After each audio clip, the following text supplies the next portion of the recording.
Mas tu falou nessa questão, Galate, aí do vice-campeonato paulista do Santo André. Como é que foi enfrentar o Neymar à época, Anderson? Vocês já percebiam no Neymar ali no campo o grande diferencial? E já passando depois por pós-carreira, como é que tu analisa também a carreira do Neymar, assim, o gerenciamento, né? Lado empresarial. Então, o Neymar no campo e o Neymar fora do campo, se ele está bem assessorado ou não. O Neymar naquela época, né, como eu falei para vocês, eu acabei acompanhando mais de fora, né, como torcedor, porque como eu machuquei o joelho, eu fiquei mais acompanhando a performance ali do Santo André dentro dos jogos, né, acompanhando e tudo mais, né.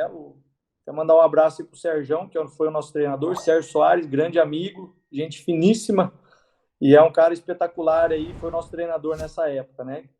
E cara, o Neymar, ele já estava naquela época, ele já estava arrebentando, né? A gente percebia a velocidade, a facilidade que ele tinha para driblar. Então, nesse Paulista aí, ele já estava arrebentando, né? Fazendo muita. Inclusive lá contra o Santo André, ele fez um golaço, né? Quando ele jogou contra a gente lá dentro do nosso estádio lá, ele fez um golaço. A gente até ficou brincando com o zagueiro lá, eu não lembro o nome do zagueiro, mas ele é gente fina pra caramba, mas o Neymar deixou ele no chão e fez realmente um golaço.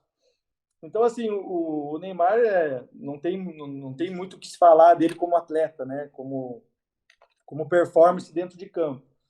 Né? Agora, sim, mais uma opinião hoje como gestor, como empresário, e é uma dificuldade que a gente acaba tendo bastante no dia a dia também, né, com os nossos atletas. Existe uma grande dificuldade, principalmente com relação aos familiares, né, aos pais e tudo mais.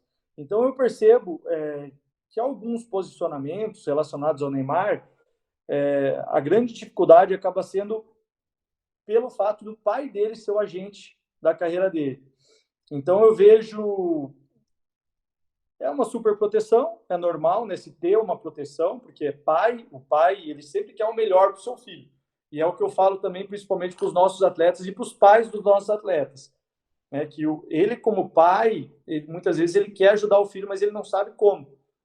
Né, principalmente relacionados às questões do futebol. Negociar contrato, que nem o pai do Neymar faz, com relação a isso não tem tudo bem. Mas alguns posicionamentos que acontecem com relação à carreira do Neymar em si, eu acredito que se não houvesse tanta interferência, talvez o Neymar poderia ter uma maturidade melhor, principalmente com alguns posicionamentos. Eu acho que às vezes ele poderia, com o nome que ele tem, ele poderia agregar mais ao futebol brasileiro, ser um cara mais carismático, né? A gente percebe que os outros atletas não gostam muito do Neymar dentro de campo, os adversários, eu acho que ele é muito, digamos assim, muito briguento, né? Competitivo é uma coisa, mas acho que ele é muito briguento, às vezes passa aquela impressão de ser muito mala e tal, e eu acho que ele poderia ser um cara mais carismático, pelo nome que ele tem, pelo que ele consegue fazer dentro do futebol, né, com a qualidade, com a técnica, com a magia do futebol que ele tem. Então, eu acho que ele poderia ser um cara mais referência nesse sentido para o Brasil, né? E aí eu percebo que entra um pouco disso, entra um pouco dessa questão da gente ter talvez não ter um bom gerenciamento nessas questões extracampos, assim, sabe, de certos posicionamentos. Eu acho que ele poderia ser mais bem assessorado nesse momento, mas eu percebo que aí entra mais essa questão familiar, do pai estar mais próximo. E agora, com relação à questão técnica, né, capacidade técnica do Neymar, não tem o que se falar, né? A gente sabe que realmente ele é um cara extraordinário, é um cara que é um diferencial para a gente, né? E aí a gente entra um pouco, né, que eu falo muito dentro disso, dentro do futebol, dentro dos nossos craques, né, que a gente sempre teve no futebol brasileiro, né? E aí a gente vai falar de Ronaldo Fenômeno, a gente vai falar de Ronaldinho Gaúcho, a gente vai falar de Adriano, né? A gente tem uma cultura do auge no futebol brasileiro, e essa é uma cultura que eu acho ruim, na minha opinião. Porque qual que é a cultura do jogador brasileiro?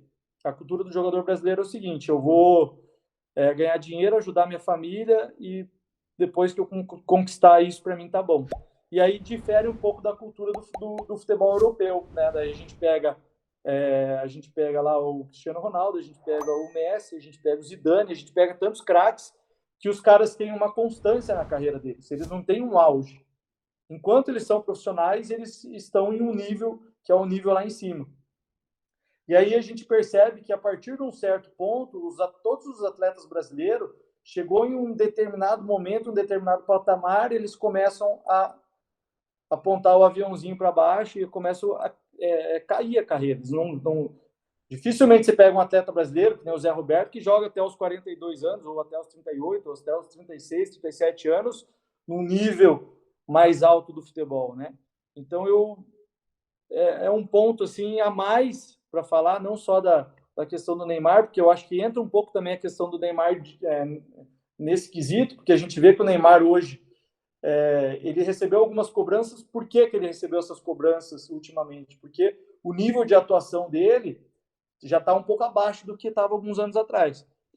Né? A gente percebe isso, né? Até o pessoal falando, que ele estava acima do peso e tudo mais. A gente sabe que ele é um atleta espetacular, extraordinário, mas ele precisa manter o profissionalismo para que daqui a pouco esse rendimento dele não comece a baixar, como a gente percebeu em alguns jogos, e a gente torce por isso, porque quem ganha somos nós, né? Nós que somos torcedores brasileiros, né? A gente torce muito pela seleção brasileira e seria um desperdício, né? Não estou nem falando dessa próxima Copa, que a gente sabe que o Neymar vai, que é ano que vem, mas até de uma próxima Copa. Né? A gente não pode ter o risco de, numa outra Copa, o Neymar já não fazer mais parte, né, numa seleção brasileira, um cara do nível dele. Né? E aí a gente pega Messi, a gente pega Cristiano Ronaldo, os caras estão fazendo parte de várias Copas do Mundo, né? Sempre estão ali, por mais que os países, de repente, não conquistaram, né, títulos com eles, mas eles sempre estão fazendo parte como os atletas principais das seleções, né? Então, acho que só deixar colocar essa situação também, que eu acho que é um ponto interessante, né? Para a gente falar um pouco disso, já que a gente está falando de Neymar, né?